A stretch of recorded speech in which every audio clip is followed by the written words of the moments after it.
Сәлем достар, сіздермен бірге Айгерім. Бүгін сіздермен өте ерекше және өте дәмді болып шығатын ыстық тағам жасайтын боламыз.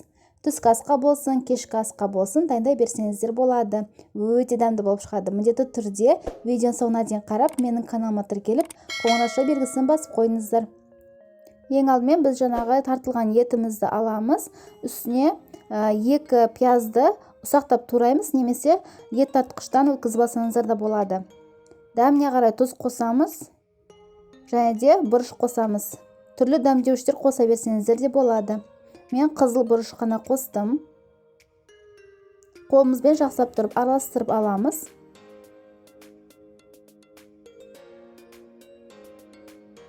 Және де үстіне бір жұмыртқаны жарып, тағы да жақсылап тұрып, қолымызбен езіп араластыруымыз қажет.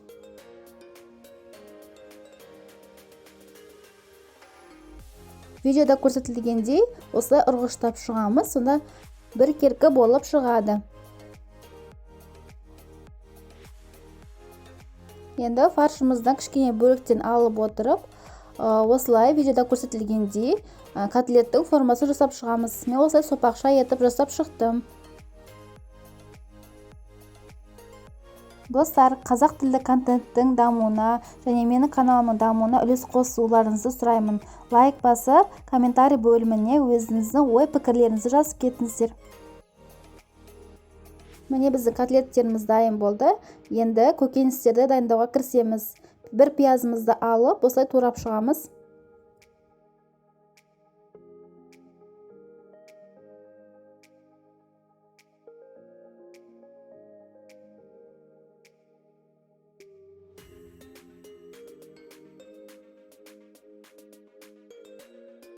Сәбізімізді де дәл солай турап шығамыз.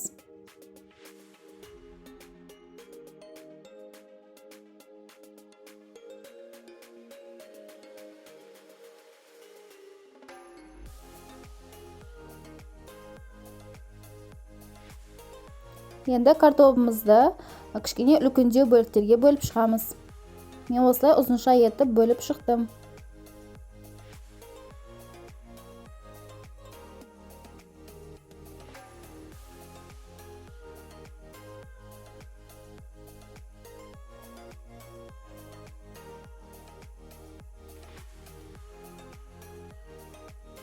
Енді табамызды отқа қоямыз да, кішкене май құямыз.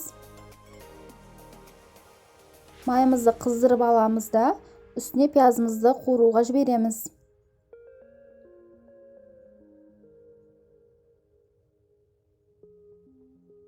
Пиязымызды 1 минуттай қуырамыз да, үстіне сәбізімізді саламыз.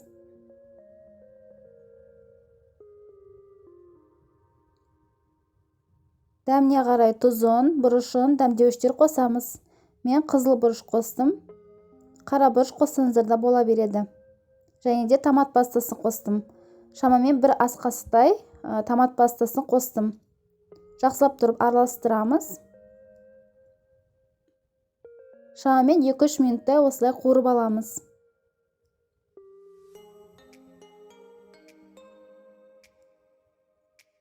Енді картопымызды саламыз.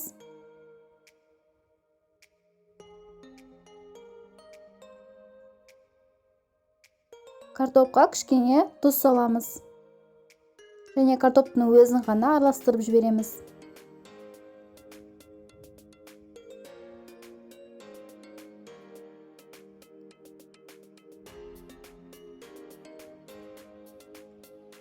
Картоптың үстіне біз жаңағы котлеттерімізді орналастырып шығамыз.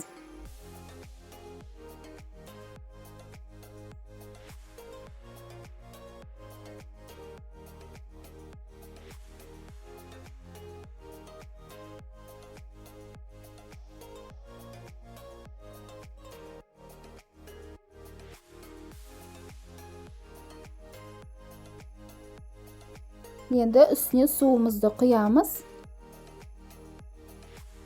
Видеода көрсетілгендей құйып шығасыздар.